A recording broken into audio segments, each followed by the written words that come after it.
Uncle, we did dance. Tell them I confessed it, and I'll be whipped if I must, but they're speaking of witchcraft. Betty is not witched. Abigail, I cannot go before them down there when I know you have not opened with me. What did you do with her in the forest? We did dance. When you leaped out of the bush so suddenly, Betty was frightened, and then she fainted. And there's the whole of it. Child, sit down. I would never hurt Betty. I love her dearly. Now look, you child. Your punishment will come in its time. If you have trafficked with spirits in the forest, I must know it now. For surely my enemies will, and they will ruin me with it. But we never conjured spirits. Then why can she not move herself since midnight? This child is desperate. It must come out. My enemies will bring it out. Let me know what you have done there. Do you understand that I have many enemies, Abigail? I have heard of it, Uncle. There's a faction sworn to drive me from my pulpit. Do you understand that? I think so, sir. Now then, in the midst of such disruption, my own house is discovered to be the very center of some obscene practice. Abominations are it going was on. sport, Uncle! You call this sport? Abigail, if you know something that may help the doctor, for God's sake, tell it to me. I thought since you have waved her arms over the fire when I came on you. Why was she doing that? I heard a screeching and gibberish coming from her mouth. She was swaying like a dumb beast over that fire. She always sings her Barbados songs and we dance. I cannot blink what I saw, Abigail, for my enemies will not blink it. I thought I saw a dress lying in the grass. A dress? Aye, a dress. And I thought I saw someone naked running through the trees. No one was naked. You mistake yourself, Uncle. I saw it!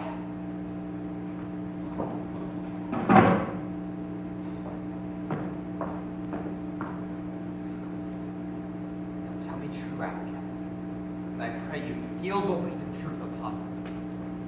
For now my ministry is at stake. My ministry and perhaps your cousin's life. Whatever abomination you have done, give me all of it now.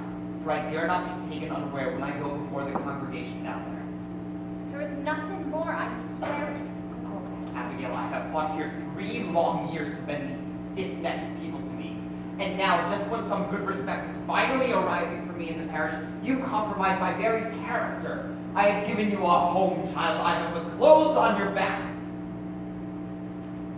an upright answer. Your name in the village is entirely white, is it not? I am sure it is, Uncle. There be no blush about my name. Abigail, is there any other cause than that which you have told me for your being discharged from Goody Proctor's service? I've heard it said, and I tell you as I have heard it, that she will come so rarely to church this year, for she will not sit near something soiled. What signified that remark? She hates me, Uncle, and she must, for I would not be her slave. It is a bitter woman, a lying, cold, sniveling woman, and I would not work for such a woman. She may be. And yet it has troubled me that you are now 7 months out of their house, and in all that time, no other family has ever called upon you for your service. They want slaves, not such as I. Let them send to Barbados for that. I will not black my face for any of them. Do you begrudge my bed, Uncle? No. No.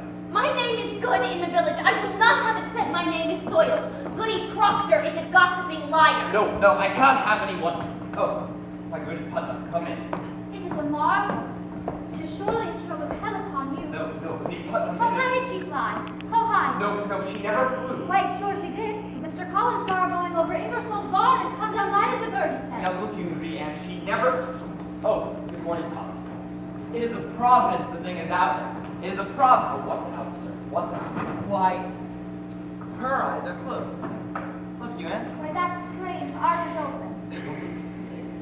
I'm not called sick. The devil's touch is heavier than sick. It's death, you know. It's death driving into them forked and Oh, pray not. Why? What is your prevail? she as she must. She never waked this morning, but she walks and hears not, sees not, and cannot eat. Her soul is taken shortly. They say you've sent for Reverend Hale, remember? Precaution only. Mr. Hale has much experience in all the demonic arts. He has indeed found a witch in Beverly last year. Let you remember that. And they only thought that were a witch, and I'm positive that there be no element of witchcraft here. No witchcraft. Now look, you, Miss Thomas, I pray you leap not to witchcraft. I know you least of all, Thomas, would ever wish so disastrous a charge laid upon you. We cannot leap to witchcraft. They will howl me out of Salem for such corruption in my house.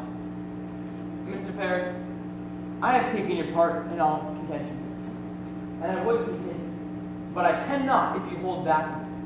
There are hurtful, vengeful spirits laying hands on these children. But Thomas, you cannot... Anne, tell Mr. Paris what you have done. Reverend Paris, I have laid 7 babies unbaptized in the earth. Believe me, sir, you never saw more hearty babies born.